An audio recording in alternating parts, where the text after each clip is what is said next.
Minasan konnichiwa, Musashi Nihongo Nasu desu. Baik, video kali ini kita akan kembali latihan menerjemahkan dari bahasa Indonesia ke dalam bahasa Jepang. Ya, ada 3 slide yang sudah saya siapkan di sini. Materinya masih dengan materi dasar. Ya, kalau di buku Minano Nihongo itu sekitar bab 7, bab 8. Oh ya, dalam menerjemahkan ke dalam bahasa Jepang, sedikit tips dari saya, jangan terbiasa untuk menerjemahkan setiap kosakatanya, tapi lebih kepada isi dari kalimat tersebut. Apakah itu berupa pertanyaan ataupun pernyataan ya. Yang penting isinya bisa tersampaikan, meskipun kosakatanya sedikit berbeda itu nggak masalah. Oke, kalau begitu kita mulai saja. Yang pertama ini kalimat berhubungan dengan memberi dan menerima. Misalnya, kamu memberi bunga ke siapa? Ya, ketika kita bertanya kepada orang lain, ya, dalam bahasa Jepang itu pada umumnya tidak perlu menyebutkan kata anata misalnya ya, atau nama orang tersebut. Itu tidak disebutkan, nggak masalah. Sebelum menerjemahin kita harus tahu dulu setiap kosakata ini artinya seperti apa ya, seperti memberi, bunga, dan juga siapa. Nah, memberikan agemas. Kata kerja dalam bahasa Jepang selalu di akhir. Jadi pertama kita tidak menggunakan agemas dulu, tapi lebih kepada siapanya. Kepada siapa itu dare ni. Kemudian memberi bunga. Memberi bunga adalah hana wo. Memberi agemas. Agemashitaka. Ya, misalnya ini sesuatu yang lampau. Kejadiannya sudah selesai. Kita nanya, kemarin kamu ngasih bunganya ke siapa? Ya, misalnya kejadiannya kemarin. Jadi ini yang dipertanyakan adalah sesuatu yang telah terjadi. Kamu ngasih bunga ke siapa? Dare ni hana wo agemashitaka. Oke, ke siapa? Partikelnya ni. Ya, ni. Ini partikel untuk tujuan. Kepada siapa? Kamu ngasihnya ke siapa? Misalnya ngasihnya ke Karina-san. Karina-san ni agemashita. Kembali lagi, kalau misalnya ini tidak lampau, katakanlah nanya sesuatu yang akan datang, besok kamu ngasih bunga ke siapa? Tentunya kata kerjanya harus agemas. Ya, dare ni hanao agemaska. Ya, lampau tidaknya ini tergantung dari situasinya saja. Berikutnya yang kedua, buku ini kamu dapat dari siapa? Oke, kata dapat. Dapat ini sama seperti menerima ya, maksudnya mendapat. Kamu mendapat buku ini dari siapa? Dari siapa juga dare ni dalam bahasa Jepang ya. Jadi partikel ni ini bisa bermakna kepada ya, atau ke, bisa juga dari. Dare ni, dari siapa kamu dapat buku ini? Kono hon o moraimashita ka? Oke, mendapat itu moraimashita ya, moraimas. Jadi dare ni-nya saja ini artinya bisa ke siapa, bisa dari siapa, tergantung kosakata di belakangnya. Misalnya buku ini kamu dapat dari siapa? Dari Yamada-san. Oke, berarti langsung aja. Yamada-san ni moraimashita. Saya menerima dari Yamada-san, atau saya mendapat dari Yamada-san. Oh ya, untuk kata dari, ini sebenarnya bisa juga diganti dengan kara ya. Dare kara kono hon o moraimashita ka? Yamada-san kara moraimashita. Itu juga bisa ya. Berikutnya, yang ketiga. Di ulang tahun Sato-san, kamu memberi apa? Kamu ngasih apa? Oke, ulang tahun Sato-san. Ulang tahun Tanjobi ya, jangan lupa Sato-san no Tanjobi ya, Sato-san no Tanjobi ni ya, di hari ulang tahun Sato-san kamu memberi apa? Nani yo agemasu ka? Oke, ini tidak lampau ya, karena jawabannya masih belum tahu. Jadi ini kondisinya masih belum ulang tahun. Ditanya Sato-san no Tanjobi ni nani yo agemasu ka? Kamu memberi apa? Misalnya jawabannya masih belum tahu. Masih belum tahu itu mada wakarimasen. Ya, mada wakarimasen. Atau masih belum kepikiran, belum nentuin juga bisa. Ya, intinya mada wakarimasen, belum tahu. Oke, berikutnya kamu meminjamkan buku kepada siapa? Meminjamkan itu bahasa Jepangnya adalah kashimas. Misalnya lampau ya, kashimashita ka. Ya, ini kata kerja, berarti dia posisinya ada di akhir. Kamu minjemin buku ke siapa? Sama kayak tadi. Dare ni hon o kashimashita ka? Ya, kalau mau nanya, kamu minjemin buku ke siapa? Dare ni hon o kashimashita ka? Ya, kata kerjanya kashimas. Tapi kalau kamu pinjem buku dari siapa? Misalnya yang ini bukan jawaban, tapi pertanyaan dengan kata kerja yang berbeda. Meminjam itu karimas. Misalnya lampau ya, karimashita. Ini pertanyaan, karimashita ka? Dari siapa?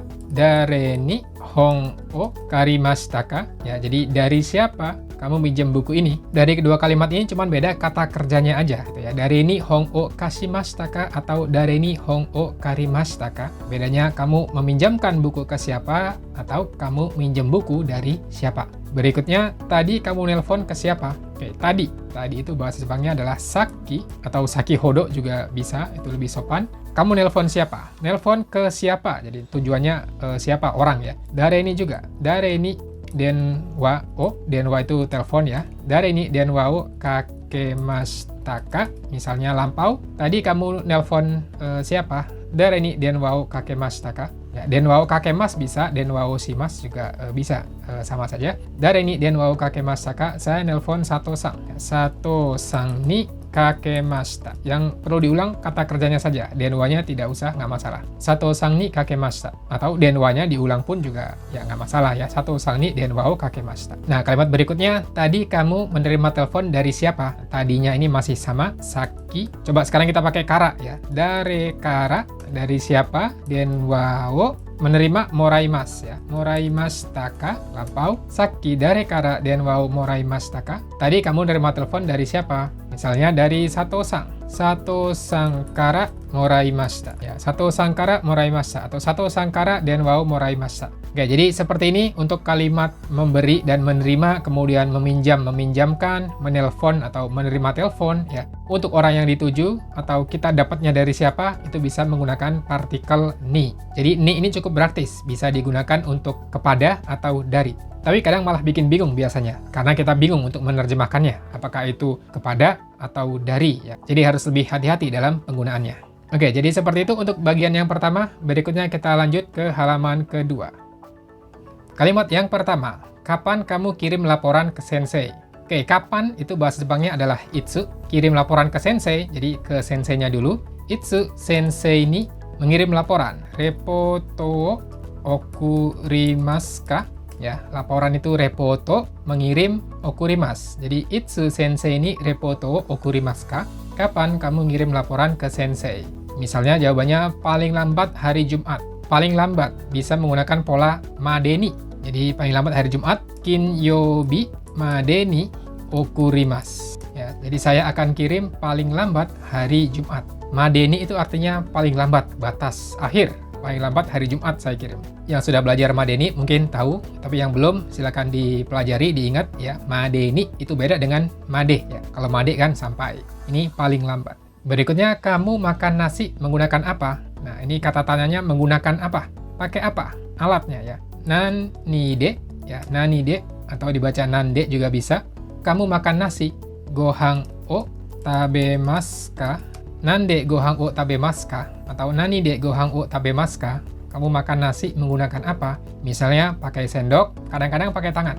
Sendok, spoon. Spoon de tabemasu. Kadang-kadang, tokidoki.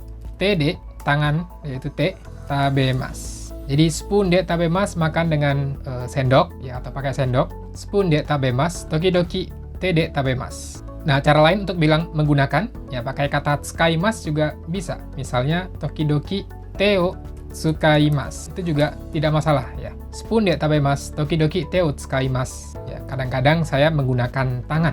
Ya, itu tidak masalah ya. Yang penting maknanya tersampaikan. Selanjutnya, terima kasih itu bahasa Jepangnya apa? Oke, kalau kita mau nanya ini tuh bahasa Jepangnya apa? Partikel yang digunakan adalah de ya, de.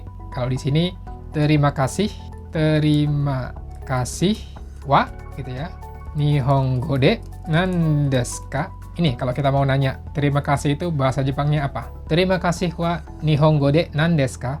Partikelnya de.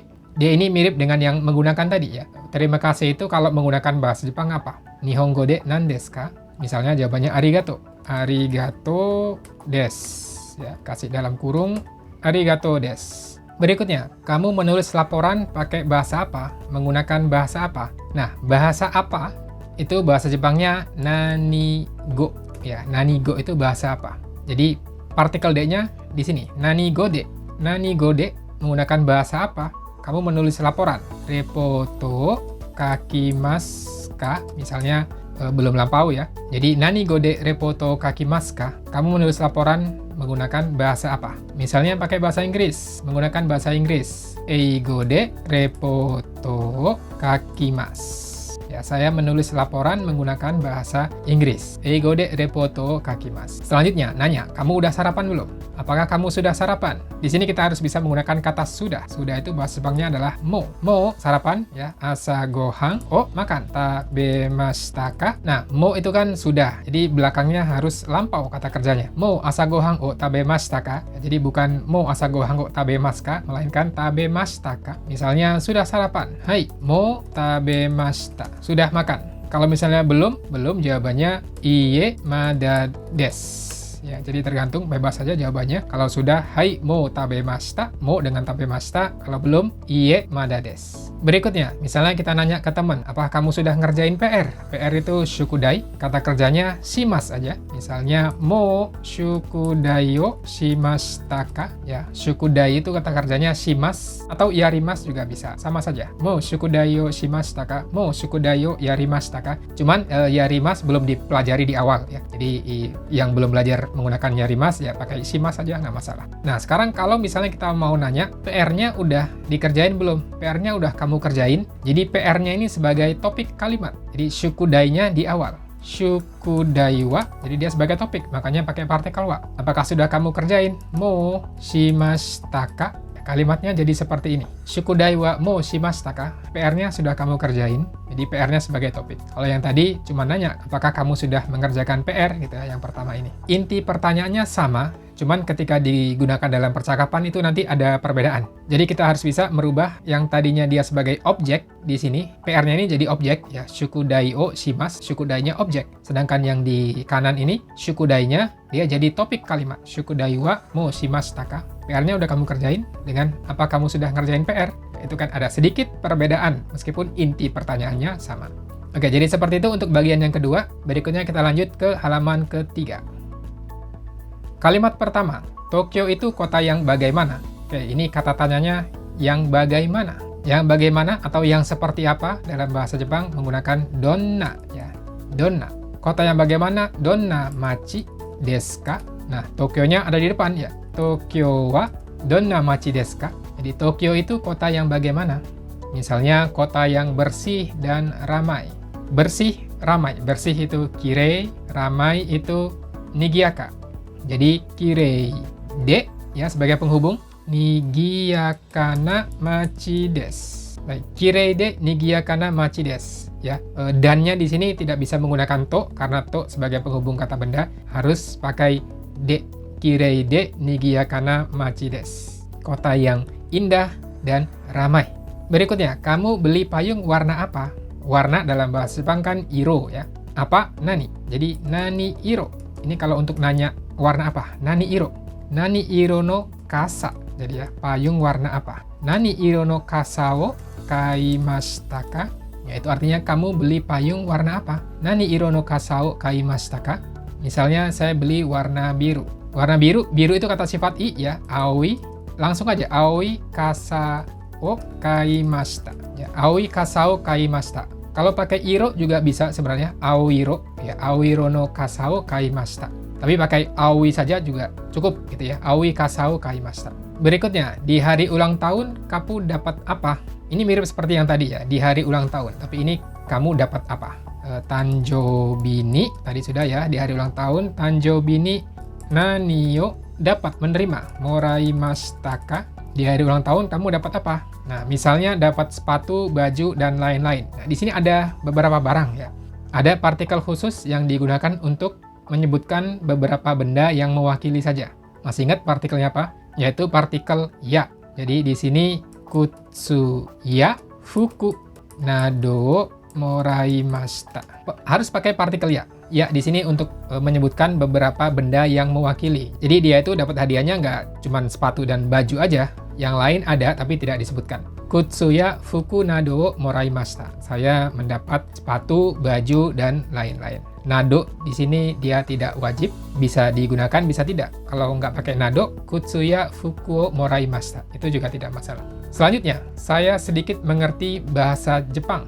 Oke, ini mengerti bahasa Jepang menggunakan kata wakarimasu. Menjadi seperti ini. Nihongo ga sukoshi wakarimasu. Ya, Nihongo ga sukoshi wakarimasu. Partikelnya ga ya, untuk wakarimasu itu partikelnya ga. Nihongo ga wakarimasu, mengerti bahasa Jepang. Berikutnya misalnya kalimatnya saya sama sekali tidak mengerti bahasa Jepang. Oke, sama sekali nggak ngerti. Itu bahasa Jepangnya zen wakarimasen. Bacanya zen wakarimasen. Yang tidak mengerti apa? Bahasa Jerman. Bahasa Jerman itu doitsugo. Doitsugo partikelnya ga ya. Wakarimas atau wakarimasen itu partikelnya ga. Jadi doitsugo ga zen wakarimasen. Kalau mengertinya sedikit ya sukoshi wakarimasu. Mengerti dengan baik yoku wakarimasu. Atau nggak begitu ngerti, pakai amari juga bisa. Amari wakarimasen. Ya, jadi itu beberapa kata keterangan yang harus dihafal di awal. Kemudian ada daitai juga, daitai wakarimasu. Tingkat mengertinya kira-kira ya 70%. Ya, secara garis besar mengerti, masih di bawah yoku. Kalau yoku mengerti dengan baik.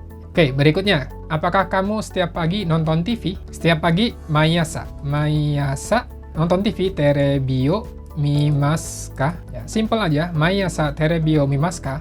Apakah kamu setiap pagi nonton TV? Misalnya jawabannya, karena nggak ada waktu, saya nggak nonton TV. Karena, dalam bahasa Jepang bisa menggunakan kara. Kalau karena tidak ada waktu, menjadi jikang ga arimasen kara, gitu ya. Jika nggak arimasen kara, mimasen. Ya, karena saya nggak ada waktu, jadi nggak lihat, nggak nonton TV, nggak nonton. Jika nggak arimasen kara, mimasen. Ya, kata TV-nya ini mau diulang juga boleh. Jika nggak arimasen kara, terebio mimasen. Ya. Satu lagi, yang terakhir. Kenapa kamu kemarin tidak datang? Nanya alasan, kenapa? Kenapa dalam bahasa Jepang adalah doshite. Kemarin, kino, tidak datang. Kimasen deshita ka? Ya, lampau. Doshite kino kimasen deshita ka? Ya, tidak datang kemananya, nanti bisa ditambahkan. Misalnya tidak datang ke pesta, datang ke sekolah, datang ke kampus. Doshite kino kimasen deshita ka? Misalnya alasannya karena saya ada keperluan. Keperluan itu yoji. Yoji ga arimashita kara. Ya, misalnya karena saya ada perlu. Yoji ga arimashita kara. Makanya saya nggak bisa datang. Ya, doshite kino kimasen deshita ka? Yoji ga arimashita kara. Oke, jadi seperti itu untuk materi kali ini. Gimana dengan terjemahan teman-teman? Apakah ada yang sama atau ada sedikit perbedaan dengan yang saya sebutkan di sini? Ya, nggak masalah. Yang penting secara makna dapat tersampaikan. Ya, intinya pertama kosakatanya harus benar. Ya, kalau membeli ya jangan sampai memilih kosakata yang artinya menjual. Nanti jadinya terbalik maknanya ya. Kalau masalah perbedaan partikel, kemudian lampau tidak lampaunya, itu bisa diperbaiki pelan-pelan. Ya, yang penting kosakatanya benar dulu gitu ya. Oke, mudah-mudahan dengan materi-materi seperti ini teman-teman jadi sering latihan ya untuk memutar otak menerjemahkan dari bahasa Indonesia ke dalam bahasa Jepang. Karena kalau nggak dilatih, biasanya kita akan bingung nanti ketika mau ngomong ya. Nah, sebelum ngomong harus terbiasa dulu untuk menerjemahkan ke dalam bahasa Jepang. Oke, baik. Jadi terima kasih buat teman-teman yang udah nonton dari awal sampai akhir. Kalau kalian suka dengan konten seperti ini, jangan lupa untuk subscribe buat yang belum. Kemudian klik like dan share juga ke teman-teman kalian. Kita ketemu lagi di video berikutnya. Sampai jumpa. Mata.